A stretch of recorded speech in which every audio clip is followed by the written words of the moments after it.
De la noche, 9 de la noche con 16 minutos, estamos aquí desde el bosque de Pinamar. ¿Y acaso, sacando aquellas ediciones de un cuento chino en primera persona en la cual compartimos las historias en la más terrible oscuridad del estudio 2 de Metro, apenas, del viejo estudio 2 de Metro, apenas iluminado por el fulgor de una vela, no se me ocurre otro lugar más estremecedor para un cuento chino que el bosque, el medio del bosque? Aquí estamos iluminados por los autos de Ford, pero mirá lo que es para allá, la oscuridad total. En todos nuestros recorridos que hemos hecho a bordo del Fiesta, estuvimos eligiendo locaciones para refilmar algún clásico. Exactamente. Sí, solo que yo no te lo actúo. Ayer cuando fuimos a Mar Azul, sí, dijimos, este podría ser el entorno ideal para filmar una película de terror. ¿Por qué no Funny Games, la película de Michael Haneke, el austríaco, acerca del terror que llega a una casa de vacaciones cuando papá, mamá y el hijo reciben la visita de dos jóvenes que parecen ser enviados por los vecinos, pero que en realidad esconden siniestras intenciones?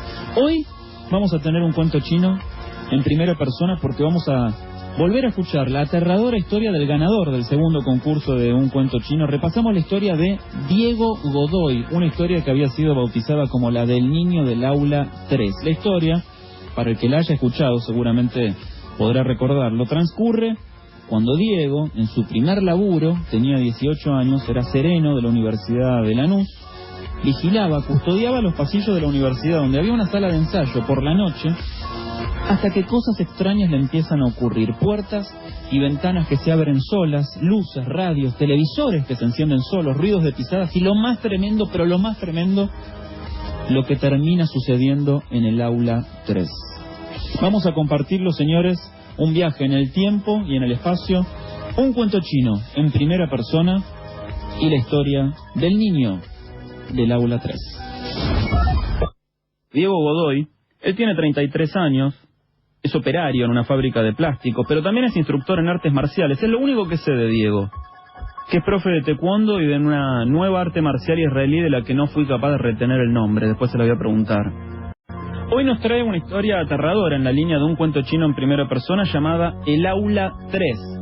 Como vengo haciendo para sorprenderme y acaso asustarme, a la par que la audiencia, no sé nada de la historia, no quise leer la sinopsis que envió Diego a cuentochino@metro951.com como una manera de acompañar a la audiencia, de acompañarlos a todos ustedes en esta escalofriante narración. Lo único que sé es que la historia empieza cuando él tiene 18 años, hace 15, y que tuvo consecuencias y derivaciones inesperadas. Diego, bienvenido, buenas noches. Muchas gracias, quiero agradecerte. Por favor, gracias a vos por haber venido. Por el espacio y por dejarme hacer un poco de catarsis después de tanto tiempo. Es difícil, pero vamos a darle par de minutos. Es un denominador común entre todos los que vienen a contar las historias de cuento chino, el concepto de catarsis, ¿no? La cosa catártica de sacársela un poco de encima de alguna manera la historia al compartirla con decenas de miles de personas, porque nosotros, claro, ahora estamos en la intimidad de este estudio. Recién le preguntaba fuera de aire a Diego si era su debut radial y me dijo que sí, pero del otro lado nos están escuchando decenas de miles de personas en las situaciones más diversas, algunos bañándose u otros en el bondi, pero bueno, todos deseosos de escuchar la historia del aula 3. ¿Cómo empieza, Diego, tu historia? Esto comienza alrededor del año 98, cuando mi mamá me viene con la noticia de que me consiguió mi primer trabajo. Viene con esta noticia y me dice que era ser portero de una universidad, que es la Universidad de Lanús. Mi trabajo era estar en la portería, o sea, en la puerta, ver quién ingresaba, quién salía, nada más. Salvo que con el tiempo me comenta que en realidad tenía que ser sereno también. Ajá. O sea, pasar toda la noche. Y mi trabajo era ser franquero. ¿Qué es franquero? Ocupar el horario que los demás, cuando no trabajan los demás. Ocupar el horario del franco de los demás. Exactamente. Mi horario era de 48 horas de corrido. O sea, ingresaba el viernes 11 de la noche y me iba el domingo 11 de la noche. Ajá. Mi trabajo era los sábados, por ejemplo, con toda la jornada de clase, estar ahí, cuando se iba la última persona, cerrar con llave, y a partir de ese momento era libre ahí adentro, siempre y cuando esté ahí. Ahí se empezaron a manifestar, ya desde el primer día que yo estuve ahí, los primeros, yo los llamo contactos. El primero fue una noche que tenía que hacer recorrida y anotar en un libro de actas, que en realidad nunca pasaba nada, era muy normal el trabajo. Mi primera noche subo, me encargo de bajar todas las persianas y ventanas, bajar y anotar en el libro de actas lo de siempre, sin novedad, todo tranquilo. Ese día subí, cerré todas las persianas, fui abajo, sin novedad en el libro de actas, me senté, mucho silencio, y empecé a escuchar en el piso de arriba, porque tenía un primer piso, una escalera que tenía un primer piso, ruidos de sillas moviéndose. Lo primero que pensé es, entró alguien. Fui corriendo, subí la escalera, y cuando llego no había nada. Me doy media vuelta, miro a mi alrededor, lo único que noto es que esas ventanas que yo había cerrado estaban abiertas, de par en par. Lo primero que pensé es alguien entró. Sigo mi recorrida, no pasa nada. Vuelvo a cerrar las ventanas, bajo y anoto en el libro de actas que algo había pasado y que las ventanas estaban abiertas. En el instante que estoy anotando, yo tenía un radio reloj que tenía la hora, pero nunca lo había usado. En ese momento se prende el radio al lado mío. Y justo, viste, se prendió acá también. Sí. Dios mío, es impresionante. Mirá que Empiezan las casualidades. Mirá que lo tengo vibrador, ¿viste? Me asusté en serio, Te digo que me asusté en serio en esa parte. Lo primero que hago es pegarle un manotazo al radio reloj y bajar el volumen. Sí. Pero esto se prende solo. Es la maldición de la tecnología. Seguí, Diego, por favor. En ese momento vuelve el silencio al lugar y de golpe se vuelve a subir a todo volumen esta vez. Ya ensordecedor. Y ahí fue el primer contacto que tuve que me puso muy mal. Esto fue el primer día. Cuando vuelvo a bajar el volumen a cero, siento como si me apagaran un cigarrillo en la mano. Ay. Una quemadura. Primero que hago es sacar la mano, agarro el teléfono, llamo a mi casa y le digo, me quiero ir. No aguanto más, no soporto más esto, me quiero ir, me están pasando cosas. Ahí me contuvieron, estuve hablando un rato, me dijeron, quédate tranquilo, no pasa nada. Seguí. Hasta ese día no pasó nada. Pasó la semana, el viernes volví y empecé a sentir esa sensación de que te están mirando, de que tenés a alguien detrás todo el tiempo. Cada paso que daba era o sea, como que sí estaban atrás mío. Frío, como rocío, como...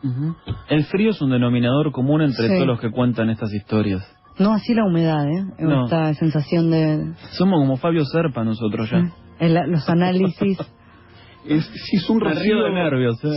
Un rocío y un blanco en el pecho que es como blanco, es algo que no se puede describir. Yo lo describo de esa manera. Sí. Como un vértigo. Exactamente, como el vértigo. Pasaron los días y a la madrugada yo podía dormir, podía acostarme. O sea, en la silla o donde sea, podía recostarme y dejar pasar las horas. Y me pasó 2 o 3 veces de sentir un golpe muy fuerte, abrir los ojos sobresaltados y en ese segundo corte de luz. corta la luz totalmente. Eso me hacía dar mucho miedo, mucho miedo. Trataba de cerrar los ojos, pensar en otras cosas y que siga el día. Esto fue constante. Era como que me perseguía. Todo el tiempo había cosas, desde ruidos, desde corridas en las escaleras, lo de las ventanas. Después, la música fuerte todo el tiempo. O sea, todo el tiempo vos, por ejemplo, cerrabas las ventanas y las ventanas al rato parecían abiertas. Exactamente. Estabas abajo y arriba escuchabas el sonido de sillas que se movían. Sí. La música se prendía sola, la radio y con un silencio atronador. Todo esto transcurre en la Universidad de Lanús, donde Diego laburó a los 18 años, hoy tiene 33. Y me gustaría decir que no es la primera vez que recibimos noticias acerca de sucesos extraños en la Universidad de Lanús. Hemos recibido en cuentochino@metro951.com varias historias de alumnos o de ex empleados, pero ¿cuál es el clímax de la historia? ¿Cuál es el día en el que vos sentiste un miedo profundo al estar ahí? Bueno, la universidad constaba en un... en ese lugar ahora no existe más ese lugar. O sea, como universidad, la universidad se trasladó a Remedios de Escalada a otro lugar y ese lugar quedó sin nada. Sí. Ese lugar tenía un estudio de grabación. En el fondo había un auditorio lleno de sillas, como un auditorio para dar alguna charla, y en el fondo tenía un estudio de grabación que venían bandas a practicar lo que se dictaba ahí, que era audio y edición de audio y sonido. Ajá. Una noche me avisan de que había un grupo que tenía que grabar a la madrugada. Entonces yo tenía que abrirles la puerta, tenían todos los permisos, pasaron. Eran alrededor de las 3 de la mañana y seguían grabando. Sí. Yo estaba medio agotado. Los pibes de una banda grabando ahí su demo, en el estudio de grabación de la universidad. Y vos abajo haciendo de sereno. Yo estando ahí, no tenía que hacer nada más que ver que se porten bien. Claro.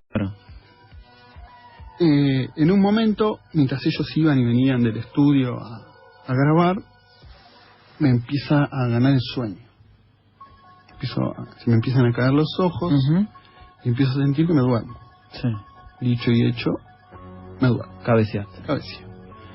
En ese momento, otra vez un golpe fuerte me hace abrir los ojos y ahí es donde en primera fila, digamos, de primera fila de asientos que tengo enfrente, veo la silueta de esto que es un nene. Tenía las manos en la nuca, como cuando uno hace salto de rana. Las manos detrás de la nuca. No me estaba mirando, no había contacto, yo lo veía. Lo primero que pensé es, estoy dormido. Esto no es verdad, estoy dormido porque estaba muy cansado.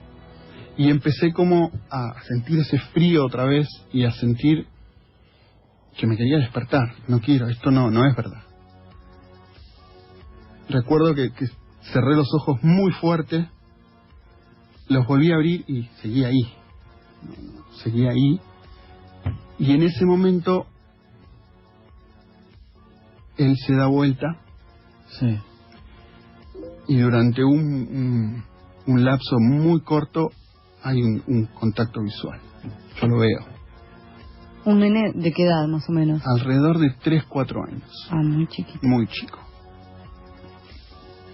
Entonces, vos... ¿En ningún momento podía ser un nene que estaba ahí sentado porque acompañaba a alguien? Ninguna posibilidad. Ni era tampoco una sombra, una silueta sin facciones, como muchas personas cuentan. No. Era claramente un nene. Claramente un nene. Lo que hizo fue mirarme.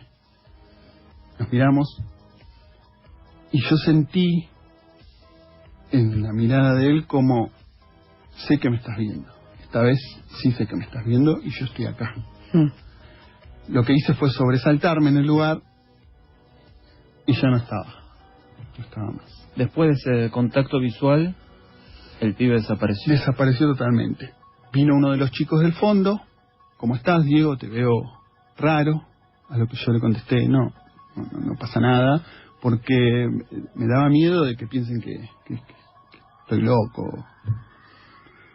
Lo dejé pasar, no lo conté. Lo dejé, lo tomé como que era sugestión mía, no pasaba nada. ¿Y entonces alguna vez alguien más te manifestó haber visto ese nene o tener noticias de ese nene en la universidad? Habrán pasado más o menos 2 meses y era una fecha muy parecida ahora, fiestas donde se hacen reuniones de trabajo para despedir el año, y se hace una fiesta de despedida, estamos todos ahí. Yo soy una persona, o en esa época era una persona también muy muy cohibida, no muy sociable. Sí. A lo que en un momento yo estaba en un rincón, estaban todos de fiesta y vino una señora que era la encargada de limpieza de ese lugar. ¿Cómo estás, Diego?, me dice. Bien, le digo yo, bien. ¿Y cómo te trata la noche?, me preguntó. Ahí yo supe que esa pregunta iba más allá de ¿cómo estás? Había algo que ella quería saber. Claro. A lo que yo le dije, mal. Entonces ella se acercó y me dijo, yo entiendo lo que te está pasando, yo sé lo que te está pasando y sé que es muy difícil abrir y contarlo, pero necesito darte un consejito nomás, algo, escúchame y haceme caso. Cuando hagas las recorridas de noche y cierres todas las ventanas, nunca apagues la luz del aula 3. ¿Por qué? Esa fue mi pregunta. ¿Por qué? Me dice, porque a la noche él necesita dormir en un lugar con luz porque tiene miedo. A lo que yo la miro y le digo, decime que ¿quién? Y me dice, el nene. Ese momento a mí se me paralizó el corazón, realmente. A partir de ese momento tomé su consejo. Cada noche que iba hacia la recorrida solamente dejaba la luz del aula 3 y a partir de ese momento empezó como a calmarse todas las manifestaciones que había y fue mucho más tranquilo. ¿Ella no sabía quién era ese nene? Que no se sabe. Solo lo conoció como el nene del aula 3 y el nene, claro, evidentemente, dando crédito a la historia, no quería estar a oscuras y al dejar Diego las luces encendidas molestaba menos. ¿Molestaba acaso únicamente no manifestándose? Hubo un día que yo ingresé a trabajar y me tuve que ir porque me sentía mal. Ese día llamo a mi jefe, me siento mal, me quiero ir, a lo que me dice, bueno, en media hora llega un relevo, explícale cómo es el tema y anda tranquilo. Este chico vino, yo le conté cómo era, que tenía que cerrar con llave y después dedicarse a estar ahí, sin decirle nada, para no sugestionarlo y para no... Me fui. La semana que siguió me contaron los vecinos enfrente, porque ya al trabajar tanto tiempo me conocían, de que este chico había estado toda la noche sentado en la puerta del lado de afuera. A lo que le preguntaban qué hacía ahí y él decía que no podía entrar porque no lo dejaban en paz. Tremenda historia la del nene del aula 3. Es increíble la cantidad de mensajes que estamos recibiendo. Algunos oyentes habitués de la Universidad de Lanús dan crédito a esta historia. Alguien puntualmente, Martín, dice, estoy trabajando ahora en la universidad y estoy yendo al aula 3 del edificio Jaureche. Es en otro edificio, ¿no? No, esto era en el edificio que estaba en la sede Habana, que era en Valentina Alsina. Ahí está, digo, para llevar tranquilidad a Martín, que tiene que ir ahora para el aula 3. Muchísimos mensajes. Cari dice, me parece que soy adicta al cuento chino. Me hace mal, me da miedo, pero no puedo dejar de escucharlo. Y muchos oyentes también celebran la narración de Diego, que le ha puesto una emoción impresionante. Leo dice, piel de pollo, ojos llorosos, miro para todos lados, tengo un wiki. Qué gran cuento chino, dice Leo. Para Nico, tremenda historia, escalofriante momento cuando la señora le dice que no apague la luz del aula 3. La verdad, muchísimos mensajes llegando a @ su atención. Esta es la 4ª emisión de un cuento chino en primera persona. El nene del aula 3.